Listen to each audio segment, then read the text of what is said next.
Well, hello, everybody. Welcome to season 2, episode 9 of the Multilife podcast.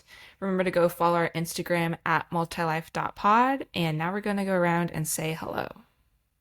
Hey guys, it's Anthony. Good to be back. I'm going to add more things to my introduction now because apparently when I just say my name, that's a problem. So, great to be here. Thanks. Good to see y'all. All right, who's next? What's up, guys? It's Garrett from down here. I'm just surprised that nobody said anything about my camera. But yeah, glad to be back. Oh my gosh. Hey guys, it's Melissa Ann. And it's Spencer. Hello. It's me and Garrett recently came back from Sweden, and hello over there is hey. So every time I lead with hey, they think I speak Swedish, and I don't. So so then it just got to the point where I would just be like hello, and then like continue talking in English. So Did people genuinely think y'all were Swedish? I don't think so. Oh. They People that were from Texas knew we weren't. no. So no. I mean they just would rather speak English, I guess, rather than assume or speak Swedish. So but I'm sure it's easier for them. I mean, obviously in the European countries, they be learning English from like, when they're like 5. Yeah, kindergarten. That's what I was going to say. Yeah. Yeah. So, Yeah. shout out multiculturalism. for real. Japan could never. Yeah, imagine. How was it though? Y'all went to what, Stockholm? We went to Stockholm for 5 days, and then we went to Gothenburg for 4 days. Oh, But very it was nice. fun. Really enjoyed What it. was Swedish the- meatballs are really good. Oh yeah, imagine that. What was like Well, the then favorite thing Garrett- y'all did? Garrett said, Well, Speaking for yeah, myself, Melissa, and not for Spencer. well, going back to what Melissa Ann was hinting at, Garrett said he liked the Swedish meatballs here better. But Was born and bred from in a IKEA. TV dinner. yeah, from a TV dinner, the banquet TV dinner. So if you want the best Swedish meatballs, according to Garrett, just get the banquet TV dinner for $2 from They're like $1. HEB. So. Not even 2. I mean, I guess my favorite part was just kind of walking around in Stockholm. I liked visiting the old town. And then I guess a little fun fact is they have kind of like a small franchise over there called Texas Longhorn. So it's close to like Longhorn Steakhouse, I guess. For those of you from Texas, but called Texas Longhorn over there. So. Did y'all go? No, we didn't get to go. Oh. Melissa, and is it just me? Cause you know how the Texas street is right there outside of Busan Station. Yeah. Is it just me, or is there like nothing else Texas about the street other than the sign? Oh. Did I like miss? Like, were there actual like a bunch of barbecue places there? I felt like I don't know. because on the right there are all those like adult clubs. I'm like, we don't have those in Texas. It's literally like you go down and there's like whatever. Anyway, y'all can take my word for it. Look on like Google Maps or something. Oh my It's gosh. fine. Neighbor maps. Oh yeah. Oh, you're right. Oh, I don't what's know the how good the street name? coverage is. So I should avoid it, Anthony? Oh, Yeah, what's the you street should. name? Yeah, that's disgusting. Can you give me the address so I can never go there? Anyway, okay, let's go ahead and get into this review section. So if everyone, as a reminder, we rate our songs K1 through K5, with K1 being dislikable and K5 being repeatable. So, take your guess as to what's in the middle, or check out our earlier episodes. Yes. All right. Good callback. So let's start it out yes. with Melissa Ann. What we got? We have BAEKHYUN, a member of EXO, released a song called Elevator, and Itzy Could Never. Man, well, that'd be a great idea. They should do that. wait, what's the joke? Sorry. They have a song called Elevator on their Born to Be album. Oh, Stray Kids has a song called Hellevator too. Elevate. so- Oh my. See, they know how to switch it up. Respect. Okay. Anyway. Yeah, they're just like the elevator one's going down and BAEKHYUN and ITZY are going up. I don't know if the ITZY one's going up. I guess we'll see with the new album. We'll see. Oh, I see. So it's from the new one. Okay, gotcha. No, it's from their old one, but I'm saying people have, I think, generally seen ITZY's like content as kind of going down over the last few years. So I was like, I don't know. Anyway, but the teaser images look great. Anyway, Yeah. Enough of ITZY. Sorry. Yeah, we're kind of rent free in my head. So anyway, yeah, EXO. yeah, BAEKHYUN. EXO. So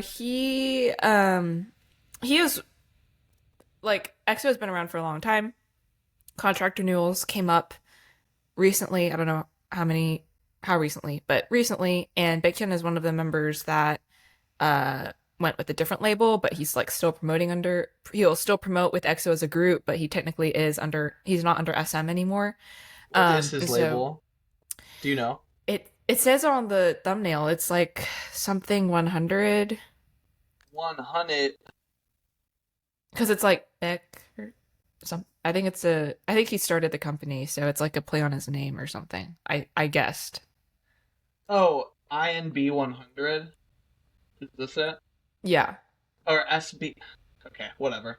something Anyway. like that. Yeah, Yeah. INB 100. That's what it seems to be. Okay, you said he started it.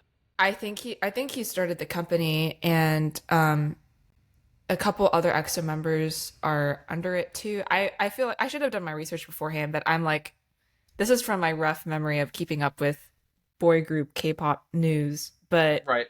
anyways, yeah, this song is very, very much in line with the type of solo music BAEKHYUN comes out with in general. In fact, it kind of sounds like his previous solo song Candy to me. I don't know if y'all have ever heard that song, but if you play it, like, it literally sounds so similar. Like, you could do a pretty seamless mashup with it. And so it kind of made me think again, you know, at what point are you boxed into a certain sound, like what we talked about with Kwonunbi?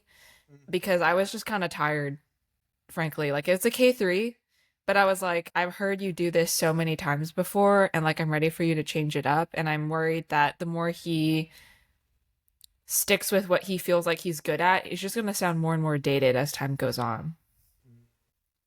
And also, I felt like, I don't know, I felt like his performance wasn't really as good as I've seen it before. I don't know. In the music video, he just seemed like he was kind of not putting 110% into it. But maybe that's like because the vibe is more chill, so he was trying to look more relaxed. I'm not sure. But it just like nothing. He didn't seem striking as a soloist to me. But that's just my thoughts.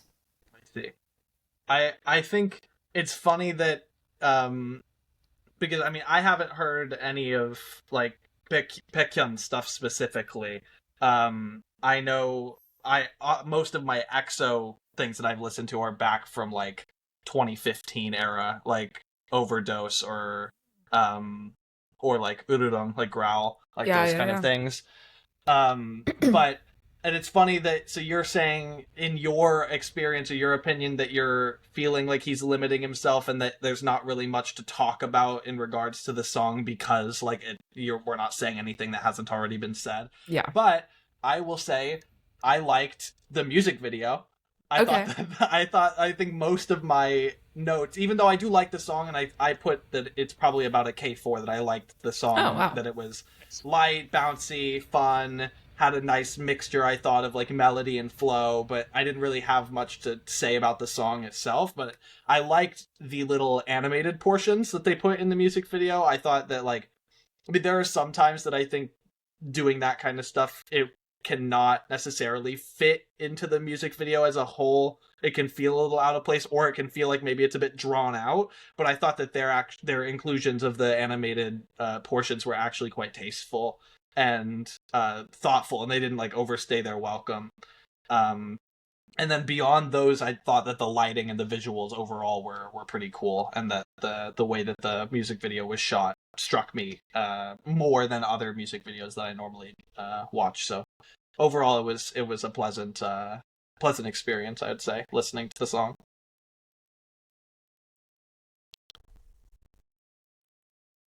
Well, for me, I gave the song a K 3.5. I thought it was a nice bop, and me personally, I'm not a big fan of like jeweled cowboy hats, but he like rocks it with his outfit.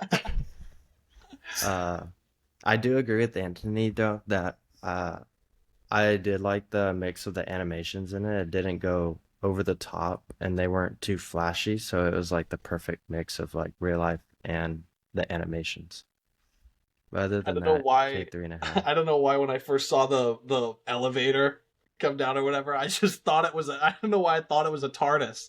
Just because it looked like a Um, TARDIS or whatever, right? But I was like, oh, that's cool. They're doing like a Doctor Who thing or whatever. And then it happened again, and I was like, oh, it's literally an elevator. Like, why, I was like, why was that not my first thought? Yeah, I mean, I rated it a K3. I mean, it was a nice feel-good song, and the lyrics flowed well to me. I feel like I was most confused by the music video because I'm wondering like why are there refs or like everybody wearing those ref the striped jerseys? stuff. Yeah. Because some So, of them had vertical stripes like a referee, and other ones had horizontal stripes like, mm, Prison. yeah, a prisoner. So yeah. That's a I good thought that was shout. funny. But yeah, I mean, it was a good song. I didn't have much to say on it. I did like it, at least compared to the other songs on this list. Um, so maybe that's a hint at the Oh, my happiness for the other ones. I don't know. But Pour It On Us is what I thought this group kept saying. Poet Artist by SHINee. What'd um, you think they were saying? Pour It On Us. Pour it on us? Yeah. Okay, absolutely. Um, I'm down. uh, I mean, I Could guess come like from there's the guy nothing with the wrong with, pronunciation issue. yeah, yeah, pronunciation. Um, pronunciation, they're like the same word. I wonder why they went with like this title. I mean, I guess there's nothing wrong with it like as a title, but lyrically, I thought it sounds weird to me. I mean, it is just, it's not correct English, right? Like a poet Yeah, artist is not a thing. So yeah. that's, So I you know, wonder, do you think it's more of like a translation issue, or you think they meant to keep it kind of like I mean, it's this? probably just Or the sound of it. Like, I okay, feel like they go off vibes, honestly. Like, I think it's just, call yeah, me poet artist. Like, poet, they probably liked the wit, like yeah, that, like, the wit sound, of that yeah, word, poet, yeah, artist. And then artist is, I don't know. It's just like, artista, like they say artista in Korean, right? So yeah. it's probably they were just like, okay, that sounds cool, bet. And in English, it's like, call me poet, comma, artist. Like, you could, like, do some mental little, like, gymnastics to make it make. It's not, like, yeah. too far out from being interpretable, That's but true. it is, but yeah, it is, like, it raises an eyebrow to any, like, native English speaker that's like, call me poet. Like, what does that mean? Like, what are you talking about? I mean, well, that and then they added like the horizontal bar between to like The separate the vertical two bar. words, or the vertical bar. Yeah, not Yeah, horizontal. I forget what that's called. I don't know Oh what that, yeah. like, as like a grammar mark. I don't know what it is. There's a word for it. But anyways, my favorite part is the instrumental bridge, I guess, kind of like with the sounds they make, they're like little ad libs. And then the dance break, at least in the music video, was really nice. It just kind of reminds me of like New Jeans, I guess. Hmm. Like in terms of like just having this little dance break.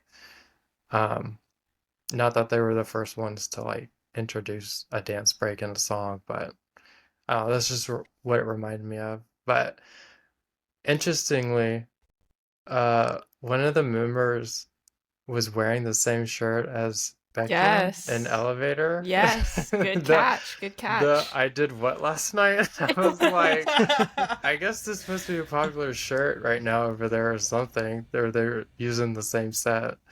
So I thought that was interesting. Yeah, so it's like a running joke right now because not just those two artists, but multiple other K-pop Mm, okay. guys have been wearing that t-shirt either in their concept photos or in just their promotions or out and about. And so it sounds like this brand like has had a partnership with some K-pop stylists and is like paying them to wear this shirt. And at first I was like, why this shirt? Because it's like kind of Yeah. weird. But then like the phrase on it actually sticks out. It's like a very memorable phrase. And so I can totally see people like, oh, I want this like meme shirt that all the K-pop guys are wearing, and it's like easy to look up. Yeah. And then you buy it and make that company money. So Well, it's working because I noticed it. So yeah, yeah. No, I have to find a compilation. I don't know if somebody's made a compilation of just how many K-pop guys have been wearing this shirt in the past like 1 or 2 months. It's so funny. That's Instagram content. That's the multilife.pod blow Oh up yeah, right I have there. to put it all together. Oh my Yep. gosh, I've been Yep. so bad Get about. cracking, Melissa Ann. Let's go. Come on. I've You're been so slacking. bad about making reels Just this kidding. past couple episodes, so forgive me, but y'all should already have your notifications on, so Exactly. Hit that bell. like you shouldn't have me to like feed y'all reels to get the engagement up, right? That's right. Mhm. That's exactly right. Okay. So like, I mean, Lucifer by SHINee was like one of the first ever K-pop songs that I heard. But I haven't heard a lot of SHINee, just like in general. Like I couldn't sit here and list you a bunch of SHINee songs, even though I might recognize them. Are SHINee like known for their kind of unique vocal Yes. rhythms? Like I Rhythm? particular like the flow, I guess, of their like it falls on very unnatural beats a lot of the time. I Ah. feel like well, at least I say a lot of the time in the songs that I've heard. Like this one particularly had a few times in the verses where I thought that their vocal flows didn't match what I had expected or anticipated, which is not a bad thing, but it's just like it kind of makes me take notice of that. But also like their song Y Si Fuera Ella, that's another one that I think of when I'm thinking like whenever I'm listening to that song, it literally feels like it's impossible to know where the next lyric is gonna fall, because some syllables they like draw out and other ones they're like they say like da da da da da da, like it just feels like it's all over the place, and it's like it's really cool and very emotional song or whatever, but it's like I want to sing along, and I'm like, when are you doing a like what is happening anyway? But I didn't know if that was a thing that SHINee does like in general, or They're definitely known to be more one of the more experimental SM groups. Like think if FX is like the experimental group for the girls, I would say SHINee is like one of the experimental ones for the guys. okay. So maybe that's part of their experimentation is just like playing with different rhythms and sounds, whatnot. Gotcha. Yeah, I think beyond, I mean, I say beyond that, again, it's not a bad comment, it's just something that I've noticed listening to SHINee, but I thought that the song was pretty respectable, that the chorus was enjoyable, but the Call Me Poet artist, like the post chorus or whatever, it loses me a little bit. But I mean, overall the song is chill. I say I gave it a K3.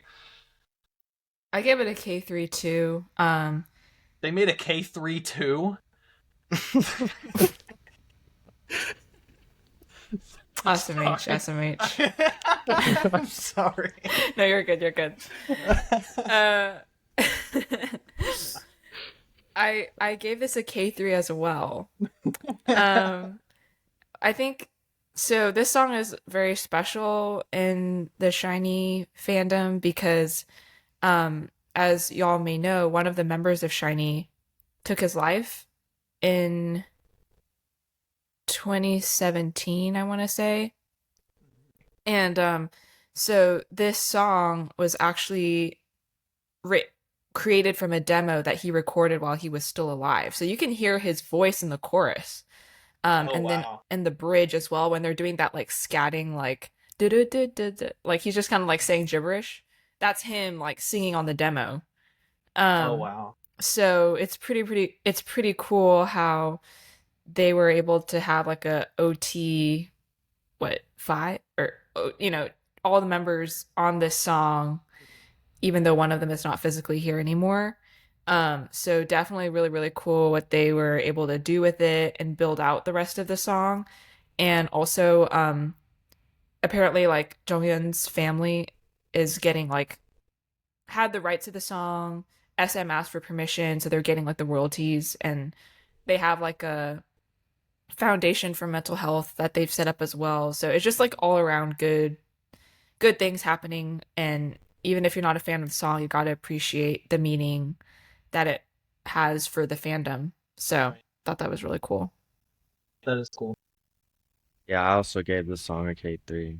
The lyrics were good, but wasn't a fan of the music video or the post chorus. So, but I did take notice of the guy's shirt as well. Oh, Mason yeah. and Spencer. That was I had that in my notes as well.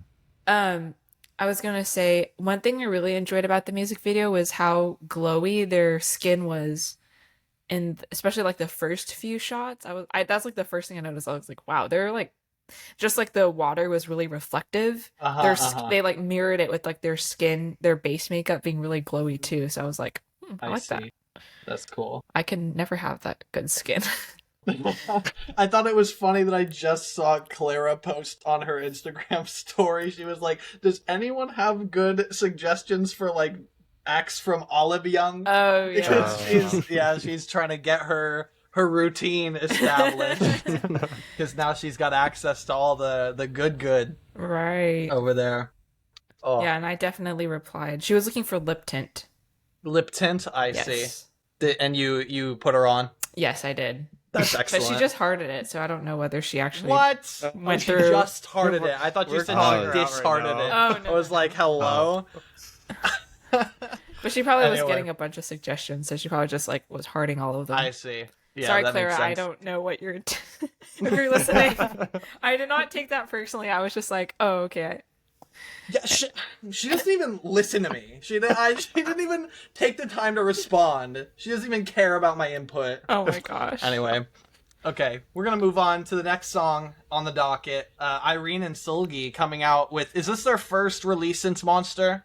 Yeah, it's been 5 years. I think so. Yeah, it's a long time. I remember listening to it in college. I remember listening to their drop, and I was like, I like Monster. I still have it in most of my like bigger K-pop playlists.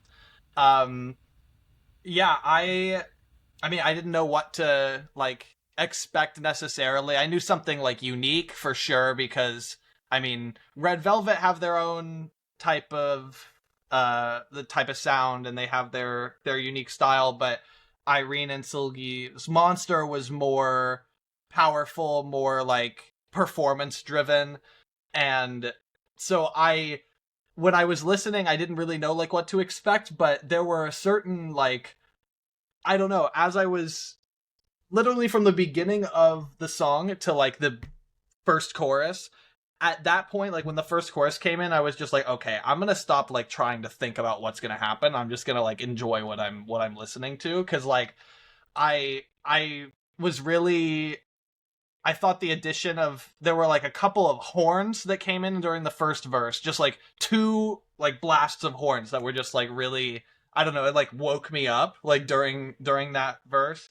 Then the pre-chorus, going from the first verse to the pre-chorus, they did a key change, and then they had another key change within that pre-chorus, and then on top of that, several like accidentals. I mean, this is just how like SEULGI, and that's how their vocals.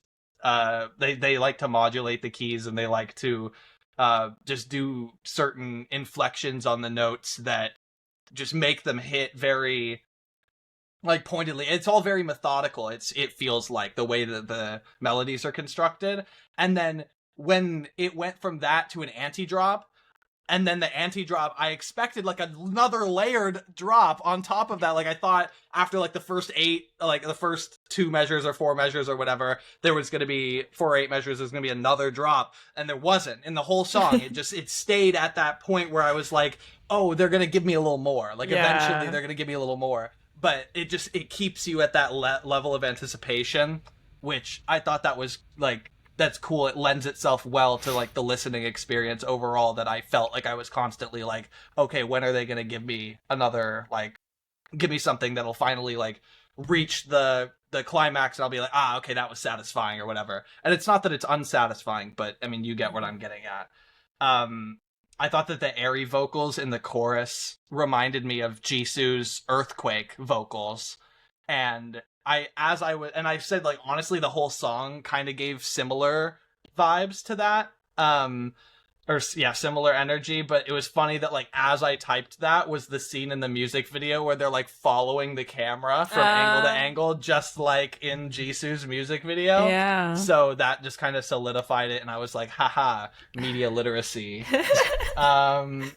But yeah, I think I liked how they kept the whole like level of the song low. Like I said, I felt myself wanting to be like, okay, give me one more, give me just a little bit more. I liked that they just tempered what they were giving and just kind of leveled out. I don't know. It was enjoyable, and it like gives it a lot more re-listening value or whatever, because it's again it's pulling to make me want to listen to the rest of the song.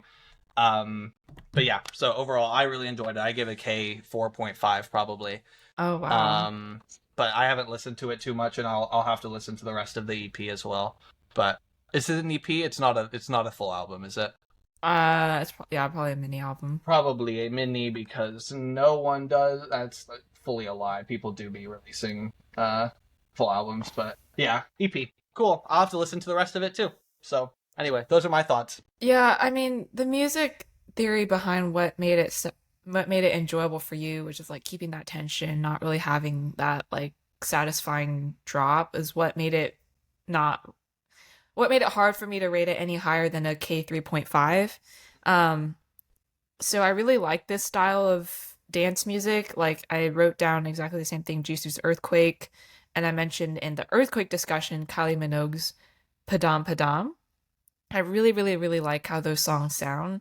And like, I don't know, I don't want to listen to it again if I'm not happy with like it not like re-listening value to me is not whether it can keep me engaged by like dragging on a sense of resolution. Like re-listening value to me is that like, wow, like I am very, very satisfied and happy with how the song ends, and then I want to re-listen to it.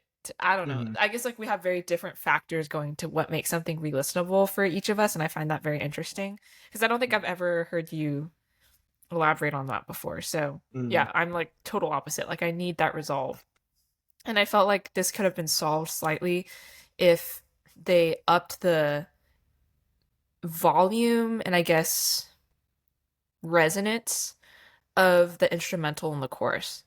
It was just like way too soft for me, and maybe that could have been helped by like what you said, by adding a second drop where it like they just layered on a more instrumentation. Yeah, I was expecting more layers at some point. But it was just like it was like so soft. Like I would want to like crank it up like just to hear any of it, because I'm trying to think, like I don't know if I can imitate this well, but like an Earthquake where it's like you just hear like the boom, boom, boom, boom, and it's just like you can almost like feel it like shake you, and like that's what I want out of this chorus, but it doesn't give me any of that. It's like so soft, and I felt like they repeated the word tilt a little bit too much to my liking, because they like repeated it, but it was also like the same note but most of the entire time. I felt like they didn't say like they didn't use tilt to like build a melody out of it. It was just like tilt, tilt, tilt, or so I was like, eh.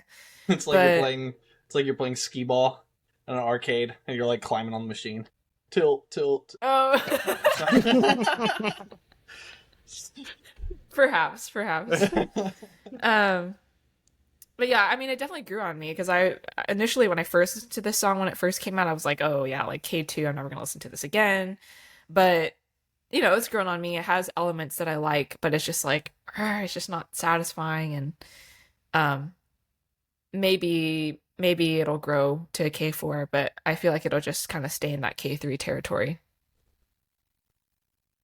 Yeah, I think Melissa Ann sums up all of my thoughts on it. I pretty much liked it until the chorus, and then like once it got there, it kind of just left me wanting more, and it never satisfied me either. It just felt too underwhelming, the chorus. Yeah, underwhelming is the word. But they look amazing in the music video. But they do.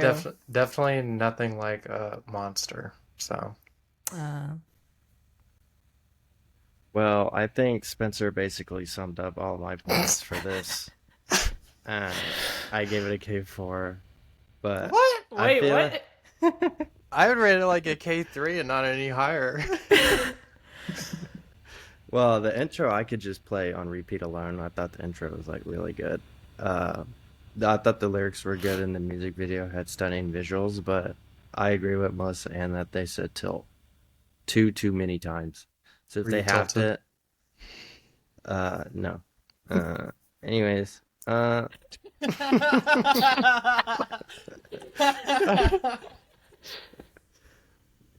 uh, for UAU, which is apparently not right, it's UIU, right? Mhm. Yeah, Yeah. UIU, yeah. Yeah. Yeah, so instead of an A, it's an I. I gave this song. What? I gave I this. get what you're saying. I get what you're saying, but no. But yeah. Okay. Sly King, keep going. You're so valid. Uh, I gave this song a K4.5. I really Ooh. enjoyed the beat and the lyrics, and I just love the outfits for the girls. They were like really cute. I don't know if I'm just like tripping, but just for like the chorus, it reminded me of like Soloso from Lele Pons. But Ooh, I have to make a but comparison listen. yeah, I really enjoyed the song. I gave it a 4.5. I'm glad to hear Dreamcatcher. I feel like it's been a while. Oh yeah. All right, one of y'all lay it on. I can't go second every time. Oh. Uh, wait, Spencer, you should go. Sure.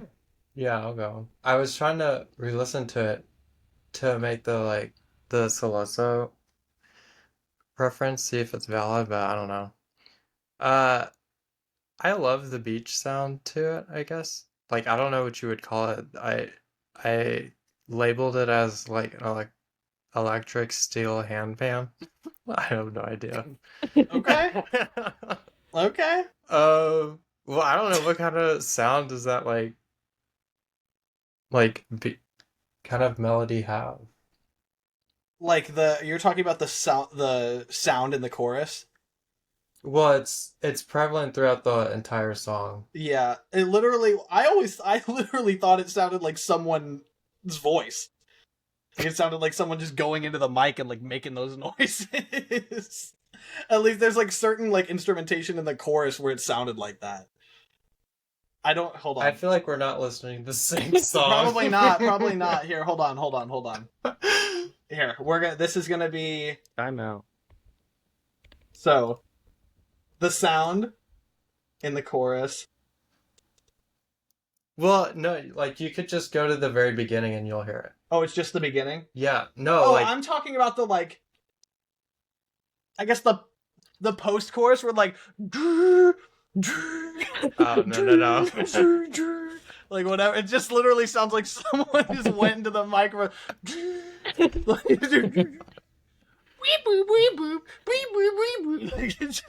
like that's what it sounds like. Oh my I God. couldn't think of any instrumentation or whatever. It sounded like Oh, someone was I just see. sitting there making noises.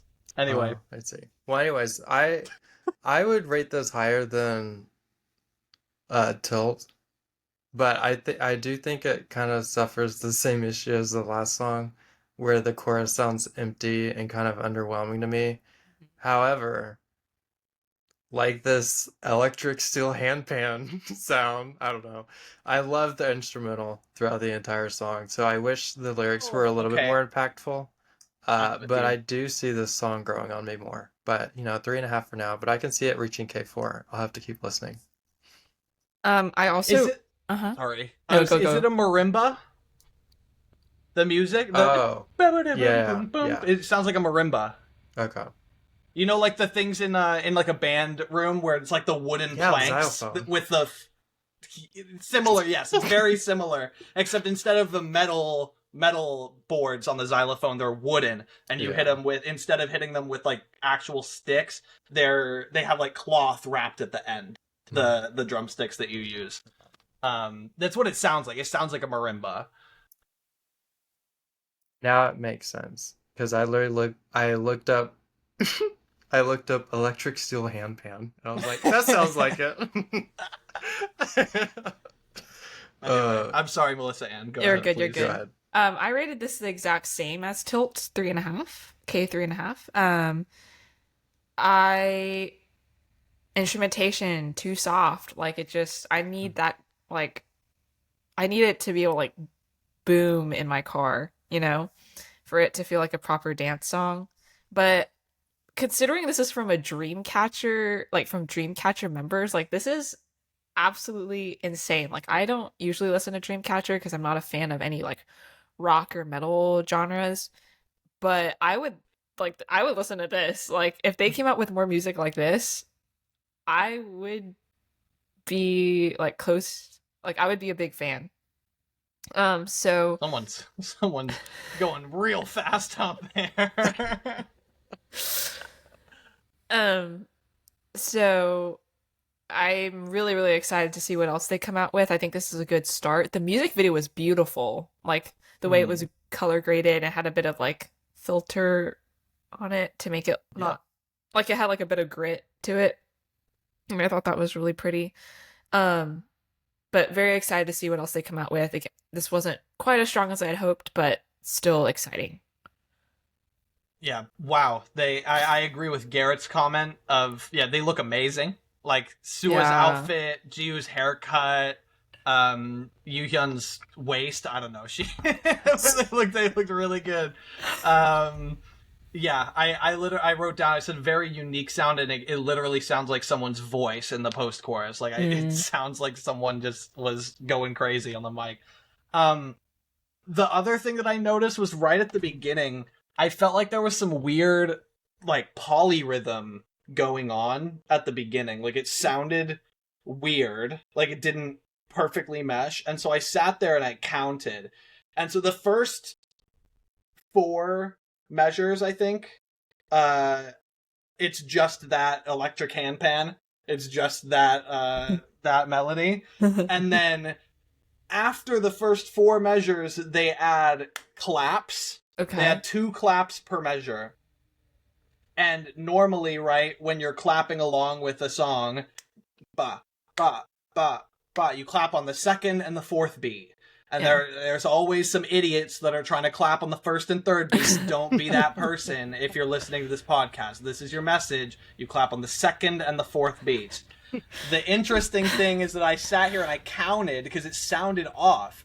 And for whatever reason, the counts, the claps here are on the A of 1, so the 4th 16th note of 1, what? And the downbeat of 4. So What? the first clap becomes a 16th note early. 1 ienda, 2 ienda, 3 ienda, 4 ienda, 1 ienda, 2 ienda, 3 ienda, 4 ienda, 1 ienda, 2 ienda. That's how go listen to it again. The clap, Whoa. the first and the 3rd claps come a 16th note too early. I don't know why they decided to do that stylistically, because it happens every time. So either they like slid it over in the little thing and no one noticed, Accidentally or released it. they chose that's how they were going to do the beat, in which case, again, it's an interesting choice. I don't really like it, and whatever, but yeah, I really like the song overall. It's definitely at least a K4, and I will keep listening to it, and I will listen to the other tracks on this album as well. Do you know how like mouth breather is like a new insult? Mm-hmm. Like what if like 1-3 clap? Yeah, honestly, Bro, you're just a 1-3 clapper. Bro, I bet you clap on the 1st and 3rd beat. Yeah, that's a good one. Any whoosies. All right, so I think that concludes our review section. So now we're gonna need to step into our discussion topic of the day, which I think we, on our very, very first episode, maybe even like our 0th episode, we spoke a little bit just kind of about who we were, talked about kind of our backgrounds, and it's been a long time since we released that episode, but it's been an even longer time since each of us, got into K-pop. And it's like, I know we talked about this like a little bit, but I kind of wanted to revisit and kind of compare and contrast our paths, I guess, as like, as kids, like how we were introduced to it or how we kind of fell into it. And then beyond that, since we've all been fans for so long now, what specifically about K-pop, like what gives it that longevity? to allow you to enjoy it years and years and years after. And as we grow older, which obviously all of us are still young, still very young. We're still, we're still idol age, like pretty much in terms of like, there are a lot of idols that we see that are, obviously they're not starting out at our age, but they're still very active around our age group. And so, as we grow older, they do too. And, what kind of things are interesting to y'all and are keeping y'all in the fandom, so to speak? I can go first. Okay. Oh, Yeah. No, go ahead. Go ahead, Melissa Ann. okay. So I am half Korean, so I kind of grew up with K-pop just playing at restaurants we would go to, or just, I guess my mom would like show me. So I distinctly remember Super Junior's Sorry Sorry, watching that music video as a kid, and then Wonder Girls' Nobody. And I even have a video of me singing it. Anthony has seen it, like me and my cousin singing it when we were like kids. Mm-hmm. And so knew of it, but thought it wasn't as cool as American pop music because I love pop in general. And so just grew up on Top 40 radio and thought that was like cool music. Yeah, or the pinnacle of music. Normal music. Yeah. Because like, to be honest, like K-pop back then, like they dressed really funny, make heavy makeup on the guys, so Yeah. it was a whole It was a different product. Yeah, it was very, very different. And so I didn't like really think much of it. And I want to say, I think the next like time I explored K-pop was in 2015. One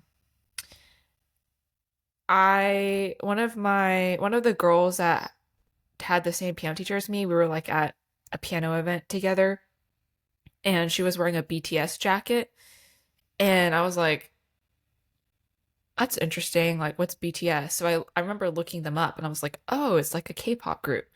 And I don't know why I didn't go to YouTube.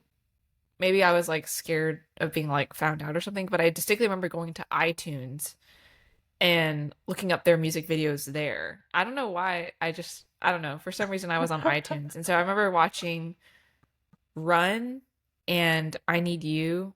Or yeah, because Run had just come out, I think, at that time. So it was like those two, and I fell in love because I was like, wow, this K-pop sounds really, really good. And to me, like to this day, those are my two top favorite BTS songs, and I rave about that era all the time and think it was like their peak of music. So very special place in my heart. So I'm like getting into BTS now because I'm like, oh, this is really cool. And I still remember like having to learn so much vocabulary and like, what does 95Z mean? Because I was like, what is this? And it's like, okay, oh, it's the members that are born 1995. Or like bias, like what is that? Like all this stuff. I remember Tumblr being my friend. Twitter. BTS was one of the first groups to really get to really post stuff on Twitter often for their fans. So I was like getting into that, looking up their Twitter, all these like fan translations. I remember watching Bangtan Bombs, which were their like little behind the scenes videos.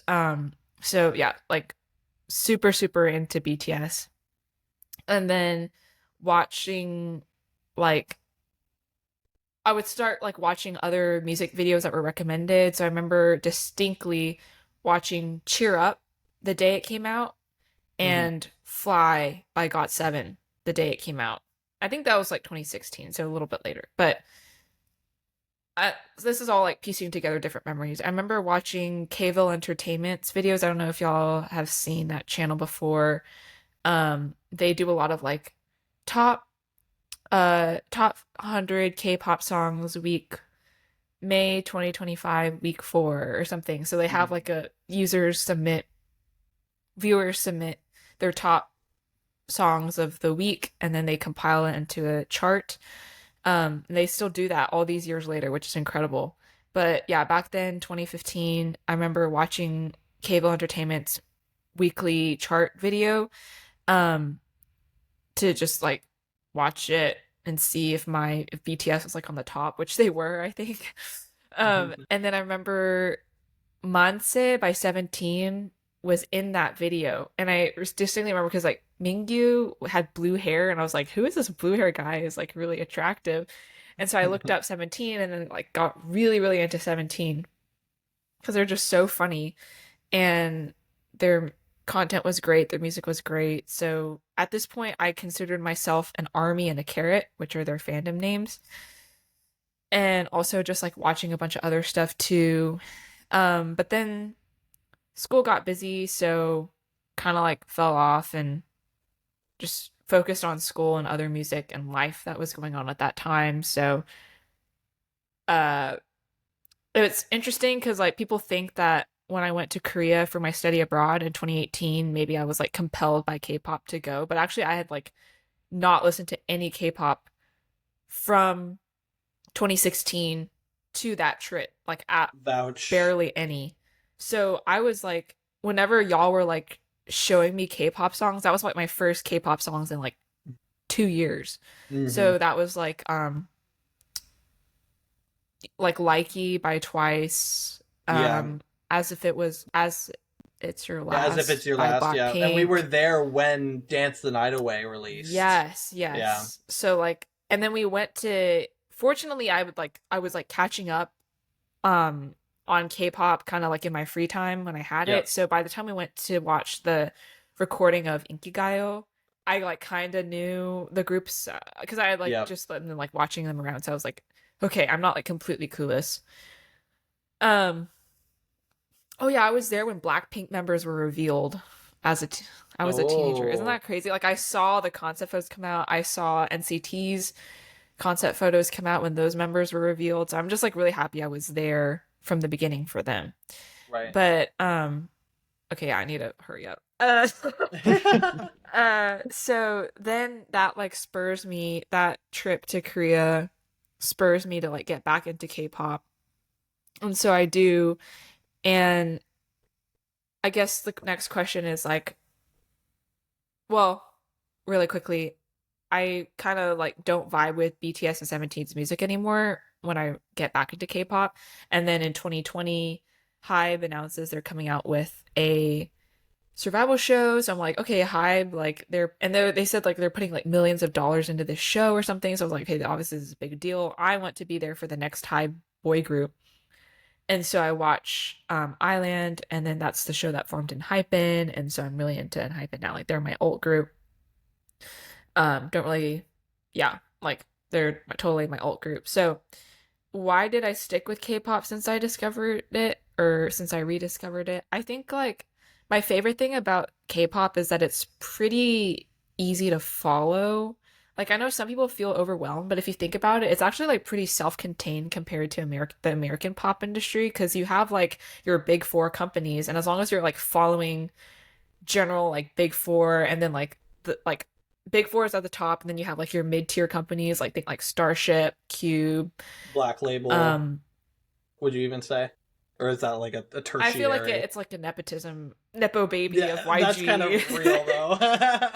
Like KQ, like ATEEZ's group, entertainment label. As long as you're like following like those like the top of the pyramid, it's like super easy to stay on top of groups and songs and releases. Whereas if you go to like r/popheads on a Thursday, which is when like, or on a Friday, which is when like the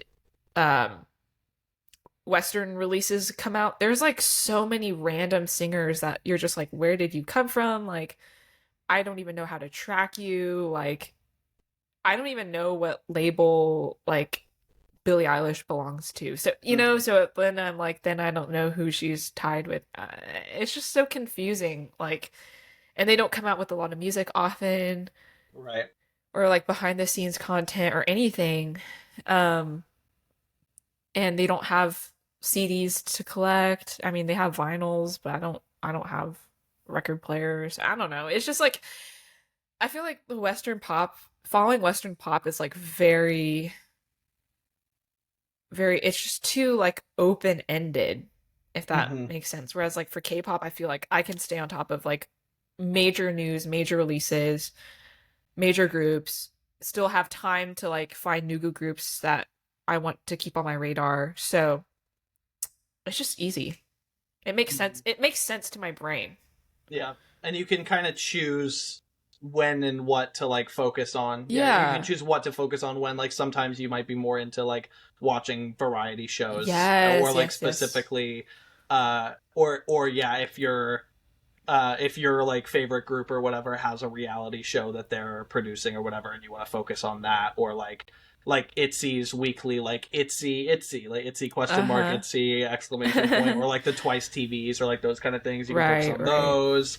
You can, yeah. That's I agree that it's like if you once you know kind of what you're into and Yeah. where to look, it's pretty easy to know where to keep on your radar. Yes. But yeah, that's my story. All right, Spencer, you were eager to. What's your? Oh, Let's hear I you. was eager to get mine done because I have only 2 points. I mean, just the song that like got me into K-pop was just "Cheer Up" by Twice. But Oh, yeah, I when it didn't came watch it. out?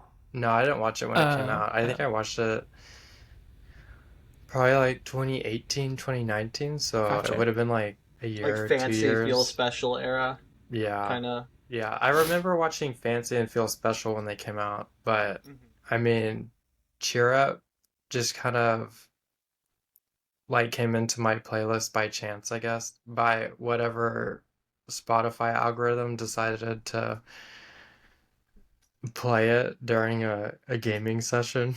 And then Oh. um and then after that I like watched the music video, fell in love with the girls as like a high school person, and then I was like, ooh, I want more.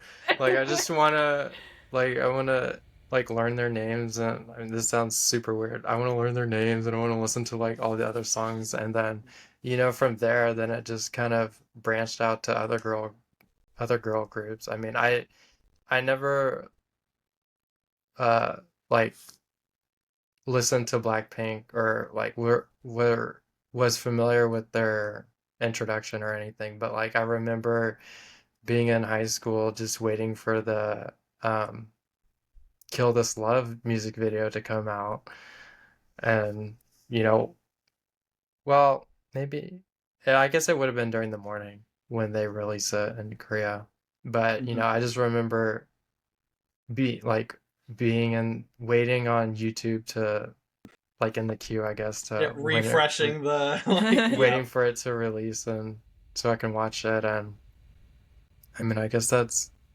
and then I guess from after Blackpink, the next one that I remember ITZY coming out with Dala Dala, and then I guess from there it's kind of history. I mean, I've mostly stayed with girl groups, um, but I feel like within these last 2 years, I've uh just enjoyed a lot more listening to a lot more boy groups as well.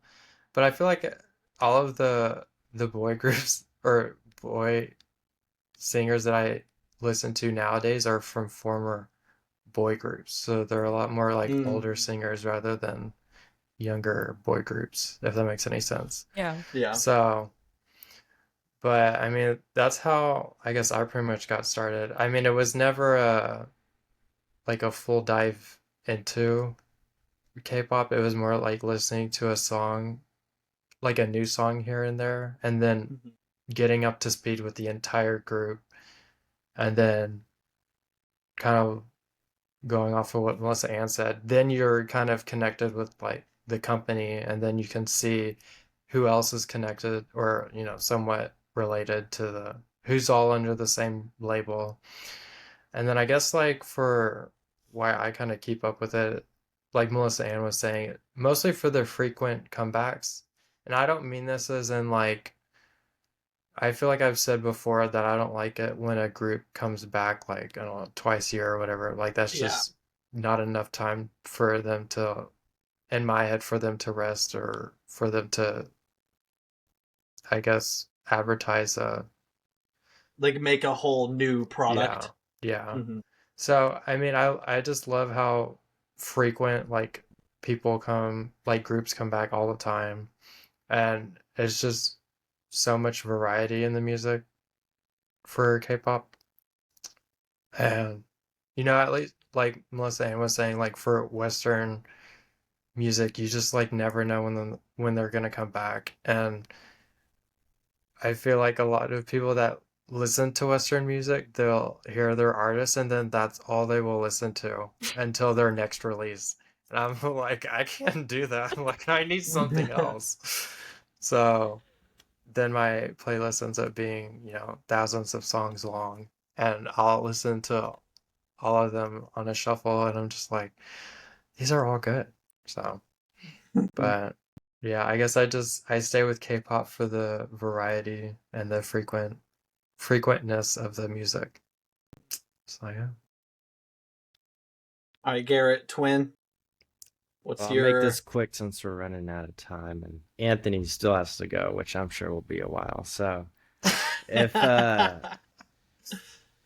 like, imagine like you're on a lake, right, and you have the boat, like the small boat that's driving through the water, and then you have like the what do you call it, the tube in the back Hmm. that's like attached that you ride. Yeah. That's like me basically on Spencer's like K-pop career. Like I pretty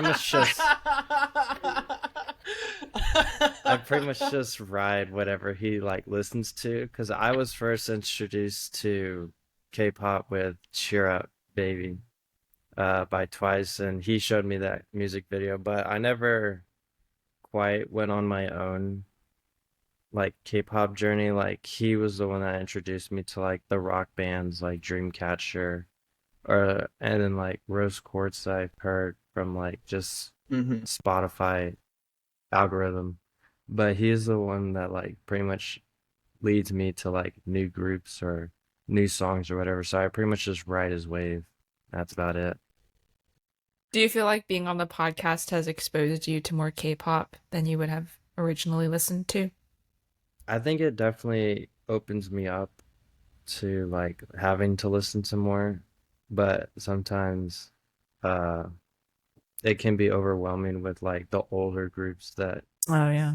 sometimes you'll Because talk you feel like about. you have to brush up on like the whole history or whatever Yeah, to like understand or fully appreciate the release. Yeah, I because totally y'all get have been that. in here for like, I don't know, longer than I've been alive, so I don't know. That's true. That's true. I But will say that like Garrett's also introduced me to new groups that I've liked as well. Like Garrett was the one that introduced me to XG when they came out because Oh really? he really liked Tippy Toes when it came out, and I've never heard of it. So, Ah, okay. Oh. Garrett's algorithm introduces me to. So, Oh yeah. and I pretty much only stay in K-pop to listen for like any bangers because like before I didn't care too much about K-pop because I didn't have a car. And then like when not recently, but like now that I have a car and I like to drive at night and turn the music up, I pretty much listen for any K-pop songs I can just blast and like rock out to while Mhm. driving and Nice. speeding, which I don't recommend. We do not condone For that. legal reasons, yeah. do not condone speeding. Yeah. Um.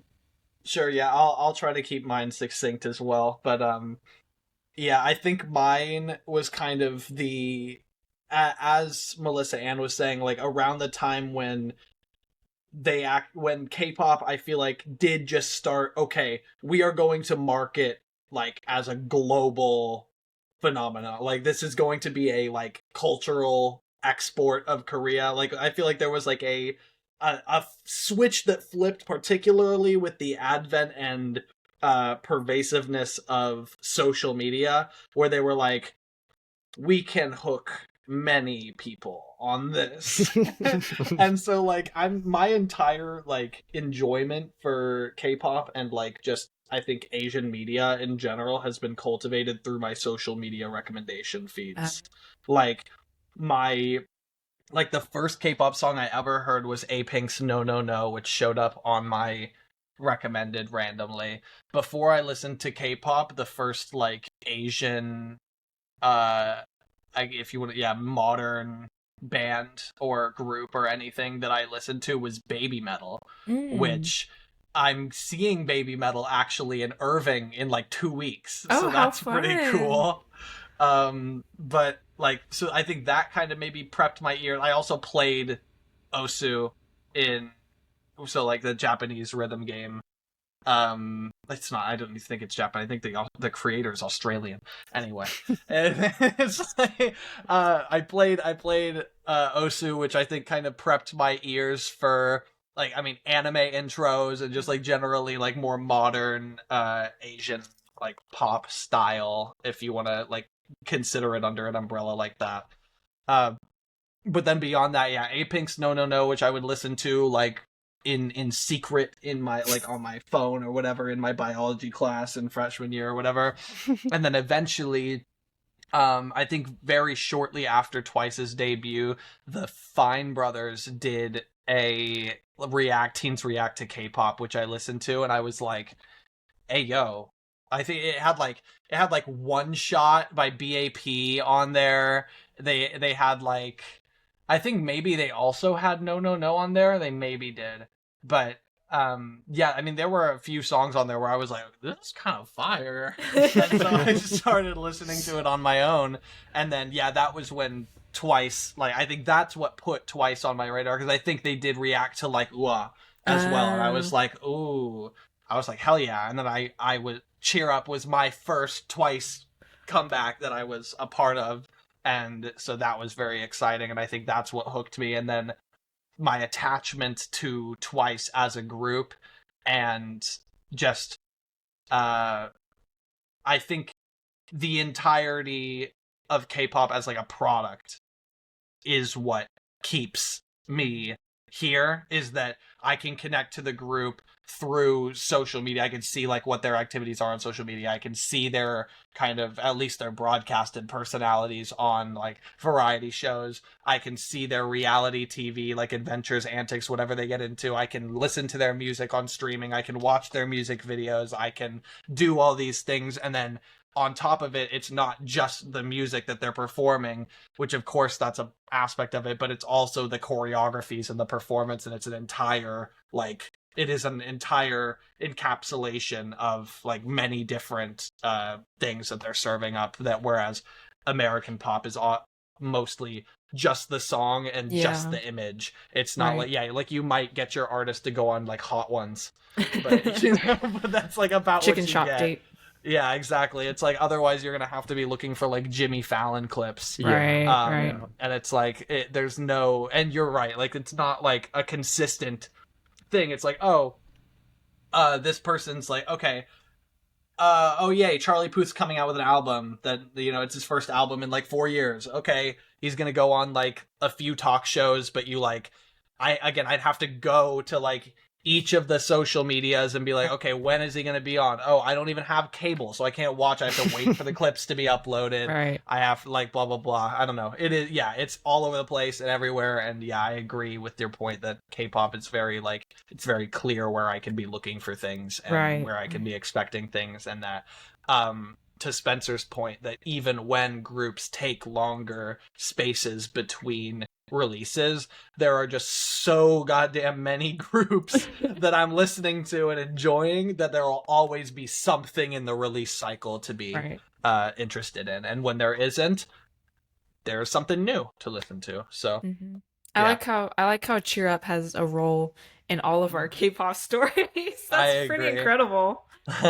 Well, it's ironic because even on like I forgot some subreddit the other day that I was looking, is like, why was Cheer Up the one that like started it all for like a lot of people? I saw that post. So yeah, you know, it hasn't affected just me and Garrett. It's affected all worldwide too. So Yeah. Isn't it crazy? And then the fact that their release after that was TT. Like Twice had a really good starting career. They had a really good starting career. Their first 3 were just really incredible. Yeah. All right. Well, thank y'all so much for listening to the Multi-Life podcast. Again, remember to follow us on our Instagram, and we will see you next time. Bye. Bye.